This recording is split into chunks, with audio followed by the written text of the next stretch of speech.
जय माँ काली मित्रों, आपका मेरे चैनल माँ काली माँ दुर्गा शक्ति संवाद में स्वागत है। मित्रों, अगर आप मेरे चैनल पर नए हैं तो मेरे चैनल को सब्सक्राइब कीजिए, लाइक कीजिए, शेयर कीजिए। साथ ही नोटिफिकेशन बेल को भी प्रेस कीजिए जिससे मेरी आने वाली वीडियोस का नोटिफिकेशन आपको तुरंत मिल जाए। मित्रों, आज का जो विषय है वो विषय ये है कि अगर आप बीमार रहते हैं तो ऐसी परिस्थिति में किस उपाय के माध्यम से हम स्वयं को ठीक कर सकते हैं। देखिए मित्रों, पहली बात ये आती है कि आप बीमार क्यों हैं, किस कारण से आप बीमार रहते हैं।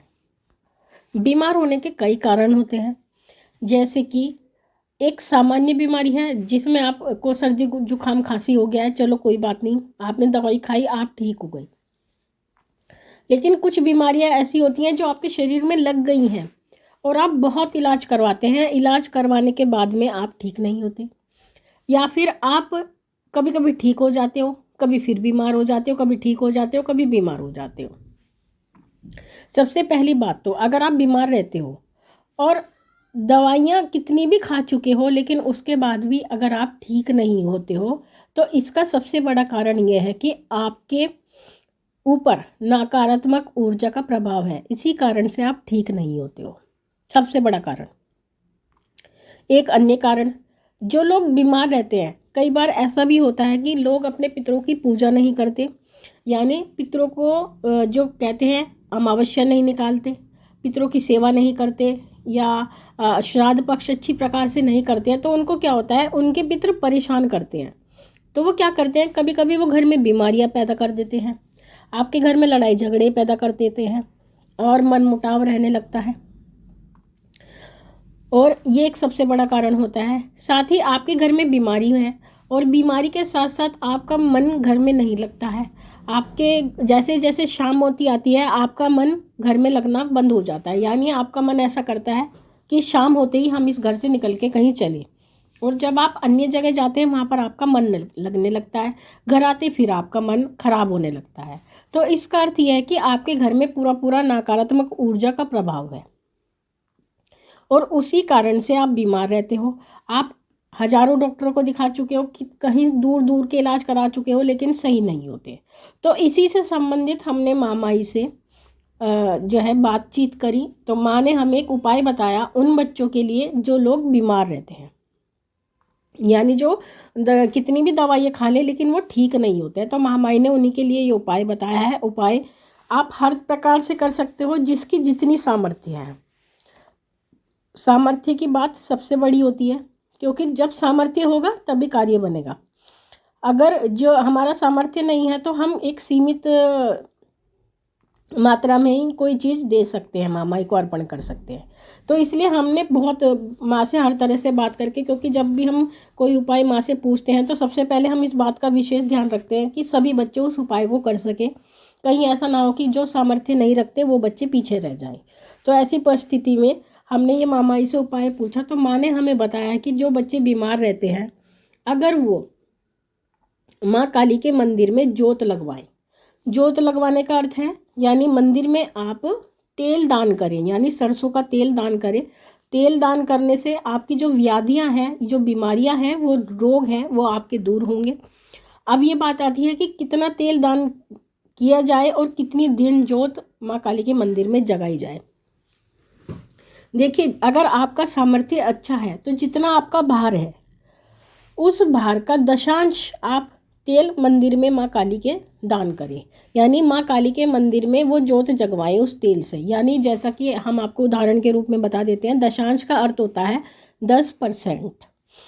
तो जैसे कि अगर आपका वेट 50 किलो है तो उसका आपको, तो आप अगर आपका वेट 50 किलो है तो आप 5 किलो सरसों का तेल माँ काली के मंदिर में दें और उस तेल से अखंड जोत जगवाएं। तो जितने जितने दिन वो जोत जगती जाएगी, जैसे जैसे वो जोत जगेगी वैसे वैसे जो आपका शरीर का रोग है माँ माई उसको ख़त्म कर देंगे, यानी उस रोग का नाश होता रहेगा जैसे जैसे आपकी जोत जगती रहेगी उस मंदिर में। तो इस प्रकार से आप दशांश आप तेल माँ काली के मंदिर में जोत लगाने के लिए दें।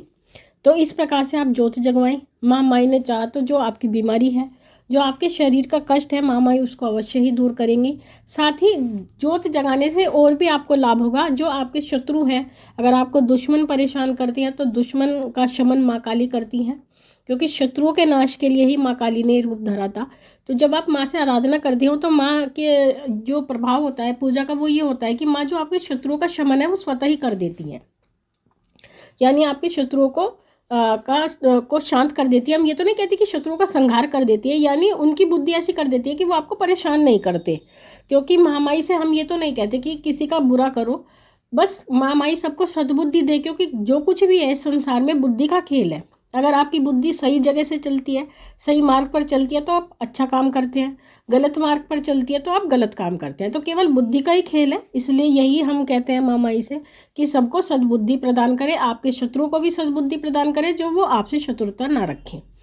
तो इस प्रकार से आप ये दिया मंदिर में जगवाएं तो माँ माई आपका कल्याण करेगी, आपके जो भी कष्ट हैं, जो रोग हैं, उनका निवारण करेंगे। साथ ही जो व्यक्ति दशांश नहीं कर सकते, फिर उसके लिए भी ये है, जो दशांश नहीं कर सकते तो वो क्या करें, वो अपनी सामर्थ्य के अनुसार माँ माई के जोत के लिए तेल दें। जैसे कि आपका सामर्थ्य 1 किलो का है तो आप 1 किलो दे सकते हैं, आधी किलो का है तो आधी किलो के लिए दे सकते हैं। लेकिन माँ माई से वो तेल देने के बाद में आपको यही प्रार्थना करनी है कि माँ माई हमारे जो शारीरिक कष्ट है आप उनको दूर करो। तो इस प्रकार से, लेकिन जिनका सामर्थ्य है वो उतना ही दान करें जितना हमने बताया है। और अगर अपने वेट के बराबर, यानी अपने शरीर के भार के बराबर ही कर दें आप, अगर आपको माँ ने इतना सामर्थ्य दिया है कि 50 किलो वेट है तो 50 किलो ही तेल अगर आप दान कर दें तो फिर तो कहने ही क्या, वारे के न्यारे ही हो जाएंगे आपके।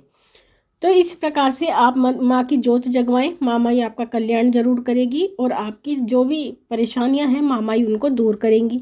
ये उपाय माँ ने हमें बताया था तो हमने आपको बताया कि इस उपाय से जन कल्याण हो और जो बच्चे परेशान हैं माँ माई उनका भला करे। तो मित्रों, ये थी जानकारी छोटी सी आप सभी के लिए। माँ माई से यही प्रार्थना करते हैं कि वो आपके भंडारे भरती रहे, आपकी सभी मनोकामनाओं को पूर्ण करती रहे। आपसे फिर मिलते हैं अपनी अगली वीडियो में, तब तक के लिए जय महाकाली, जय महाकाल।